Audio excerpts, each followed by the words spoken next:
Hey folks, so glad you joined with us today here on Dallas Metro Podcast. Today in the studio we have Timothy Thomas. Timothy, glad to have you here today, brother. Glad to be here, Pastor. Yeah. Hey, you grew up in West Dallas. Yes, sir.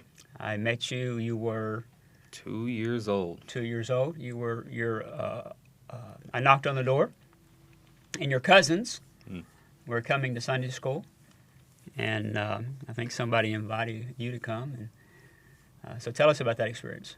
Yeah. You met me when I was 2 years old. I was in West Dallas. During that time in West Dallas, everyone was always at Grandma's. We loved being at my grandma's. She loved having all of her grandbabies around, which it was 18 of us at the time. She loved having us there. And I do remember many times I would knock on the door. There'd be 10 of you in the house at one time. I mean, when you went to the door, it was never quiet. You know what I'm saying? Yeah, never quiet in there. And I was in my diapers at the time, so for me, it was all free. I had a diaper on. It was clean. I was running about. It was great. As I got older, still lived in West Dallas for a while. West Dallas was pretty rough during that time, so a lot of my aunts and uncles and even my grandparents, they really wanted to move away from the area. There was constant shootings at night, constant times where my grandma, she would get up, her and my grandpa, and just be worried about us once they hear gunshots and stuff, just walking around the apartment, making sure we're all good and Why we're were all the safe. gunshots? There was a lot of gang violence going on during that time. Okay, gangs, and what else was going on there? And drug deals. Yeah. So it was I remember many big thing. times visiting in West Dallas, and I would see people who lived in East Dallas and South Dallas. Now, there are a lot of families that are intertwined. There's no question about that. And they were always visiting their auntie or their uncle or whatever. But you and I both know they weren't there to visit family. No, wasn't a cookout going on. Well, there might have been a cookout, but not Maybe. not that kind of cookout, right? No. So Not that kind. now you guys lived in when you were in West Dallas. I'm trying to remember. That was before Lakeview, Rupert, right? Yes, Rupert Circle. Yeah, Rupert. And Pointer and some other streets. Yeah. That was. I remember the DEA used to hang out at Rupert quite a bit. Rupert was the last section of West Dallas that before they changed it all over to the current. I believe so. Yeah, and so that area the drug traffic held on to, and the police used to drive their cars through there and chase people. It was kind of crazy. I think I remember most of the time the cops were trying to get in and out within 30 seconds. Yeah, I remember many times doing the program there at Rupert, and the police would show up and do their drug bust, not deals. The drug bust while we were doing Sunday school. Oh, wow. And they did that because they knew we had the kids. The kids would be all with us, right? Mm-hmm. So it was a prime time for them to go in and bust kind of whoever. And so how did the children feel about the police? During the time, we were taught that police really weren't friends or anything. They were just there. Every time they were there, there's a problem or they're trying to take one of your family members away, and they're not really peaceful. But growing up, what our grandparents taught us, some things that they pointed out to us was every time something bad happens, you always see the cops there. So it's not that the cops are there to cause harm to you or be bad influence on the community. It's just that the cops are there to kind of help keep the peace. And that's kind of what the complex in that whole area needed during that time was some peace. Yeah. You moved from West Dallas to, where did you move next? Fraser, East Dallas. Oh, Fraser Courts. Yeah, Fraser Courts. Old style Fraser. It was a good area. It was fun. When I moved out there, lo and behold, I was coming from school and you guys were still out there as well. There you go. It was a surprise. I mean, it was a good surprise for me. I was, oh Lord, what was I, 6 at the time? So, I mean, it was great for me. Puppet shows followed me. Candy followed me. So it was great for me. And y'all talked about the Bible. It was fun. Tarps were okay during that time, but it was a fun time. I enjoyed going to Dallas Metro. My family has always loved it. You guys have always come in and kind of distracted us from what was going on in the neighborhood. So it was good being out there at Fraser Courts. Still rough a little bit, there were still some shootings going on at times. I remember multiple times my mom would literally come running into the room to grab us out of our bed to go into her room and get under the bed because they were outside shooting, or she heard loud commotions and just gang violence going on. But we made it through. She got to a point to where she was like, I don't want to raise my kids in this area, so it's time to move again. And you moved from Fraser to Back to West Dallas. Back to West Dallas. Okay. Yeah. So what was as a child? You're growing up, lots of turmoil. Yeah, lots of it. Lots of sleepless nights. Yes, sir. What was some of the hardest lessons you learned as a child? One of the hardest ones was my mom, my uncles, and my aunts. The one thing they did their best to teach us was be careful who you choose as your friends. Mm. The people you hang around with will not only dictate, but they will determine the outcome of your life. Mm. They grew up around the whole gang violence, the Crips and the Bloods, and they were involved in that. And it got to a point to where when they started having families, they realized, I don't want to be a part of this. And everywhere we moved, it was like that. In West Dallas, it was like that. Fraser Courts, it was like that. Even in Rose Terrace, I did live in Rose Terrace at one point. I don't remember that. I was a baby during that time. But it was the same thing over and over and over. And they were trying their best to get us out of those violent areas and get us somewhere to where we can have some type of a normal childhood. So one of the things that I can say that I did learn was choose your friends wisely and just make sure you try your best to stay out of trouble. You never know what's going to happen. And for a lot of people during that time, from what my dad and my mom told me, was there were times they went outside, they didn't know if they were coming back home that night. A lot of people that are watching today, their perception of normal and your perception of normal might be a little different. So help us understand that today. Growing up for me, normal's not normal for a lot of people, especially me. Normal for me is if it's loud outside, that's normal. If I see, unfortunately, if I see cops going down the street, that's normal for me. If I see big groups of people, that's normal for me. Normal for me is waking up at night to loud noises or sleeping through them. There's been plenty of times where, even by where we're at now, people have said, oh, we heard gunshots here and there. I sleep straight through those like a baby. That's normal to me. I've never gotten there yet. I've not woken up not one time. I was up for one of them, but other than that, no. I've never gotten used to that. No. Normal for me has started to adjust. Yeah. I do have a very beautiful family now, so normal is a little different. Especially when you got a newborn. Yeah, you do have. Lord has blessed you with an incredible wife, Karina, and has the same passion, same desires that you have. Incredible helpmate. She's on staff at Dallas Metro. I guess she joined the staff before you. Is that right? Am I thinking right? I believe so. You guys got married. Now you have not one, but you now have 2 children, Genesis and Bella. Yes, sir. Bella's 3 weeks. 3 weeks now. Okay, three weeks old. So God has blessed you with an incredible family. You have a new normal. I do have a new normal. I love my new normal now. Me too. So tell me, what was your favorite thing as a child at Dallas Metro? Oof. I don't want to offend anybody, but my favorite thing was the puppet shows. Okay. I love the puppet shows every single week. Not only did you guys share the gospel, but I got snacks as well. I love the snacks. I love the puppet shows. We did some songs there too, but I really love the snacks and puppet shows. And the way the Bible was communicated was a little new to me during the time. During the time going to church, there wasn't a lot of kids departments or anything inside of churches, so it was just pretty much preaching going on. But when I would come to Metro, you guys would break the Bible down and object lessons and life lessons to where it was a bit more relatable to me and I can actually apply it. And not only was I able to apply it, but it would match up with what my grandmas were saying. My grandmas would always explain the Bible to us the way we can understand it. But every time I came to Metro, I got puppet shows, I got candy and snacks, I got fun, and I had the Bible. So it was a win-win for me. No question about that.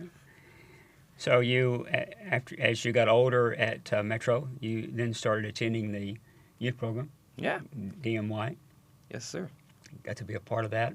Then you began volunteering Hmm. and became part of our teaching team. Yeah, were you a part of that team with Pedro, or was that the Group before me. okay, the group before you? Okay, so then you graduated from high school. God gave you implanted within you an incredible desire for music. Tell us about that.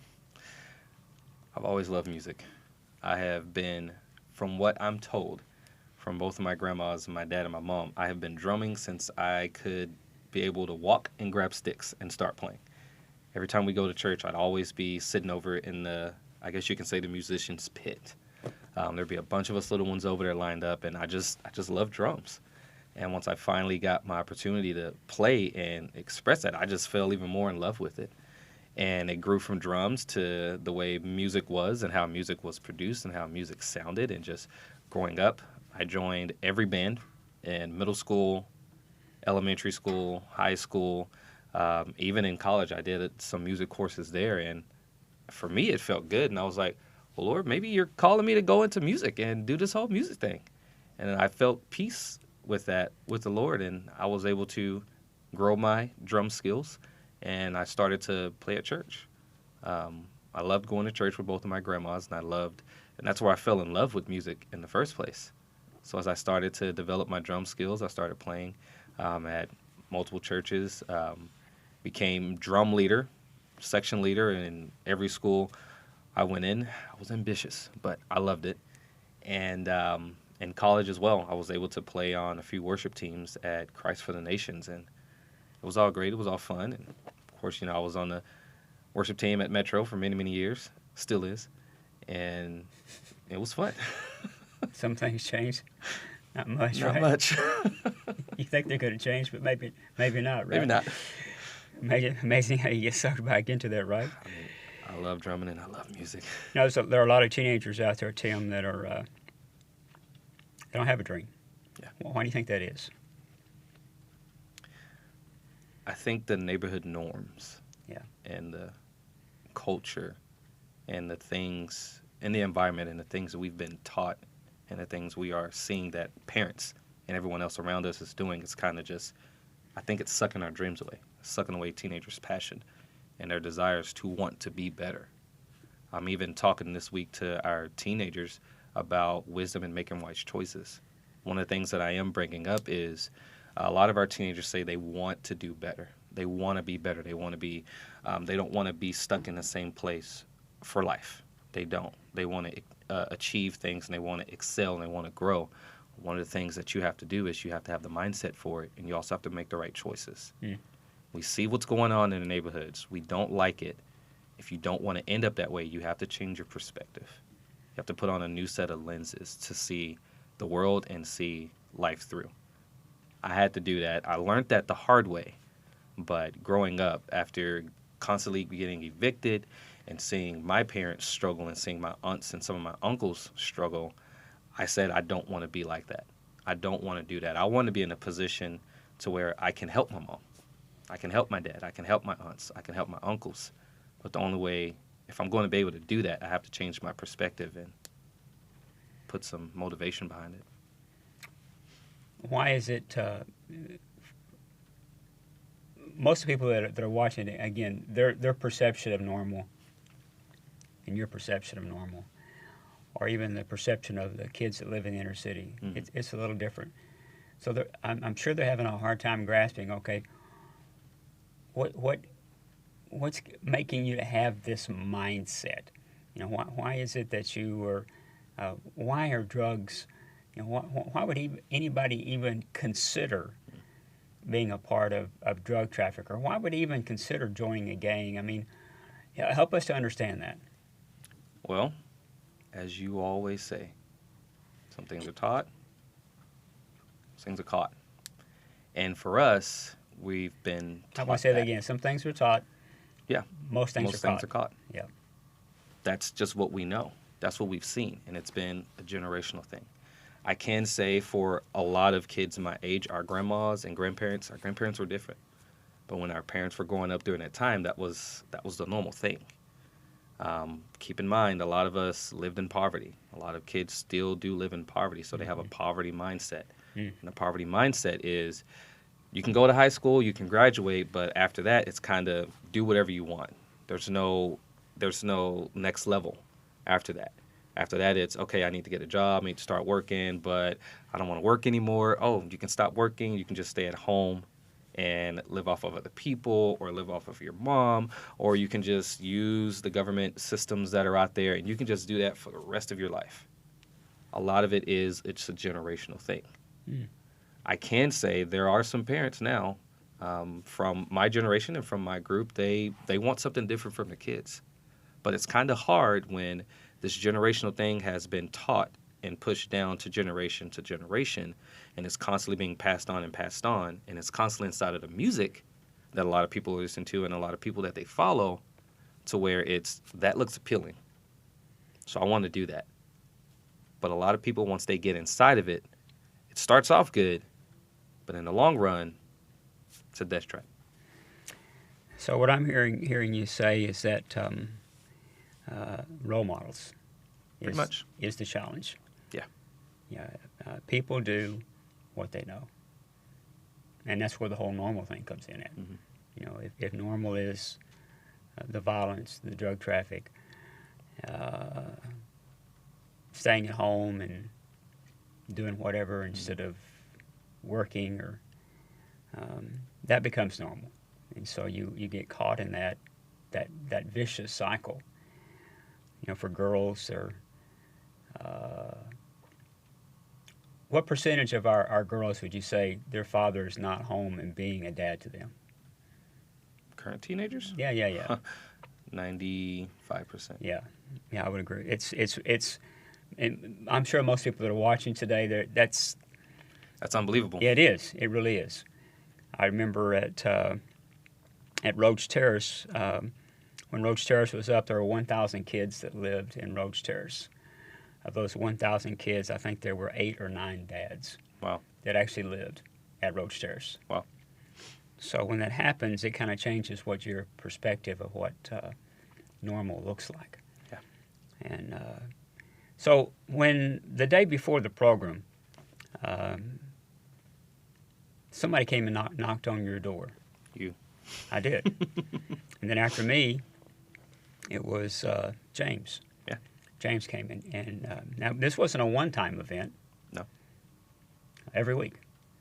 Every week he came by and began to build relationships with you. And to say that you were anxious to go with him might be an understatement. Is that not correct? That's correct. And yet, James saw something in you, and he never gave up. He continued to invest in you. You graduated. We went through, as I mentioned, we went through the youth program. You graduated from high school. You began college as a music major, and then something changed. What took place there? Music was life for me. I loved it. I enjoyed it. I enjoyed being in marching band, just music, the whole thing. I loved it all. But also during that time, I also had a relationship with the Lord. And not only did I want to follow my music dreams and passions, I also wanted to follow what the Lord wanted me to do in life as well. So, went on a mission trip to South Dakota to start Rosebud Metro. Mm-hmm. Johnny and Heidi Wade. And it was during that time where I was at a struggle point. Everything with music, it really wasn't lining up for me in college. Nothing was coming to the things I wanted to do. It just wasn't working out, or the process was just moving super, super slow. And for others, it was moving so fast. It was going so great. And I'm like, what's happening? What's wrong with me? And so going to Rosebud Metro gave me some time to kind of think about what was going on and trying to figure out why am I not getting into these colleges that other people are getting into. And the Lord called me into ministry during that time. I said, yeah, all right, Lord, I'll do that, but I really want to do this music thing first. So fast forward to the college years, when I was heavy into music, again, things weren't working out at all. And I got to a breaking point at one of our encounters that we did. I believe it was the first encounter that we've ever done at Dallas Metro Family Fellowship at the time. And I literally went to the altar and I just went to the Lord and I said, why isn't this working out? I felt your peace with doing music. I felt your peace with following this plan. Why is this not working out? You know I love music, Lord. Like, what is going on? The Lord reminded me back in 2011, I called you to go into ministry. I think it's time for you to do that. And I said, okay. And from then on, it changed my whole perspective on music. I got to the point to where I had to realize that, okay, whatever the Lord's plan is, that's what I want to happen. And I know the Lord's plan for me will not be to harm me. The Lord's plan for me will not be something that will destroy me or derail me. I know it's going to benefit me, and I'm going to be happy in it. So I was like, okay, Lord, I'll do that. And as I got going on the process with everything, I got going into ministry, started going to Christ for the Nations. But during that time, I was still able to enjoy music. I was still able to play. I was still able to develop my skills and be a part of worship teams and still honor the Lord with this gift that he gave me. So you graduated from CFNI, Mm-hmm. became the youth pastor at Dallas Metro, and now you and your lovely wife are co-lead pastors of Dallas Metro Church. Each week, Timothy, we try to give a nugget to people, something they can use that week. And the verse I picked out for us this week is Proverbs chapter 16, verse 9. It says, we can make our plans, but the Lord determines our steps. Mm. Yeah. So I think you just taught that verse to us today. Yeah. You know, the Lord will allow us to have all kinds of plans, but he's the one that directs our steps. Yeah. And he has directed your steps, and you're a tremendous blessing to us and to the families that live in the inner city. You know, we have a few weeks ago we began this campaign called All In. What does All In mean to you? All in for me is just going all in with the Lord's plan, going all in with his steps and his roads and his journey.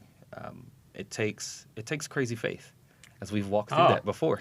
I think we had that earlier. Last year. It was last year. The fall of last year, you're right. Yeah. It takes some crazy faith to go all in. There's one thing I have learned from the Lord is if I trust him with my plan, with his plan, if I trust him and allow him to order my steps, everything will not only work out, it'll be better than what I could have done on myself. It's just like cooking. When you're in the kitchen and you have a recipe for something, you want to follow that recipe all the way to the T. But the moment you make one mistake, it ruins the whole dish. And so I've learned that going all in with the Lord is I have to be able to allow him to cook in the kitchen. Trust the process. It smells good. I want to eat it now, or I want to jump in and do my own thing. But if I'm patient enough, the dish will turn out so much better than what I could have did on my own. We're, in just a few weeks, Louis Salazar, pastor at Gospel Lighthouse Church, will be joining us here in the studio. And he's going to be talking to us about the journey, about how the Lighthouse has provided land for us to build these new facilities. And the campaign is called All In. But it's not about building a building, even though we need a building. There's no question about that. We do. But this is much more than just investing in a building. You're investing in the next generation. You're investing in the next generation of leaders, which is people like yourself and Karina, James, Chrissy. But to the average person out there, why should they get involved in All In? There's people out there that are going, okay, maybe I don't really understand what's taking place in the inner city of Dallas. Maybe they don't relate to what's taking place here. And also, let's just be real, man. It's going to cost. You were talking about crazy faith a while ago. Our dream on this is to pay cash, to not go into debt. One of the dreams that Barbara and I had was we're committed to not putting you guys into bondage, which is what a monthly payment of tens of thousands of dollars would be. All of a sudden, you would find yourself spending all your time trying to raise money just to make a payment on a building instead of doing what God's called us to do, and that is to reach people. So why would somebody that's watching today, why should they get involved in All In? All In is about reaching hurting people. All In is about reaching, not just hurting people, but reaching the city of Dallas. Reaching people who a lot of people have written off. A lot of people have crossed out. A lot of people have pushed into the back of their minds. The All In campaign, it's not about a building for us. It's about raising up future leaders in Dallas. People will grow. Teenagers will grow. Kids will grow if they have someone who can be, as we said earlier, that role model for them. Someone to give them a chance. Someone to help guide them through life. Someone that will come alongside them and help them when they get into tough situations. It's more than a building. It's about, we're in the people business. We're in the kingdom business. And I do believe if anyone jumps in with this All-In campaign and jump in with this project, it's not just going to be about giving money. You're investing in the next generation. You're helping someone accomplish the dreams. You're helping someone accomplish the plans, the purpose, and the mission God has put inside of their life. One of the things that we have strived to do over the years with Metro is to provide a safe haven. And that's the one thing that All In, these new facilities, it will provide a place where people can come. They can let their hair down if they have hair. You know. Amen. They can feel safe and have an opportunity to be mentored by brothers and sisters in the Lord and teach them a new normal, teaching them that there is another way, and that way is found in Christ. And at the same time, we're providing a tool for this next generation, which will be you. It's going to allow us, I believe, to reach more people than we have the last 35 years. So, Timothy, thanks for being here with us today. Yeah. I'm very proud of you. Thank you. Folks, we're so glad that you joined us here at Dallas Metro Podcast. You can go to our webpage at dallasmetro.org, click on All In, and you can see some of the photos, the original, early conceptual drawings of what the facility is going to look like. We're going to have a miniature center. It's about 20,000 square feet with a kitchen, auditorium, classrooms. The second building is going to be warehouse space to store all the personal needs that we meet for our families. The third building is going to be a prayer chapel, 2,500 square foot prayer chapel. Something the Lord has laid on our heart is that people need a place they can come, and it's going to be open 24 hours a day, 7 days a week. Think about that, where you can come and enter into the presence of the Lord. And then we're also going to be having secure parking for our entire our fleet. You can be a part today. Timothy mentioned about crazy faith. This dream is crazy faith. We're believing that God's going to take and provide everything that's needed. And it's going to take people just like you that are watching today who will join with us. So we go to dallasmetro.org. Make a donation today to All In. Thanks for joining us today. See you next week. God bless you.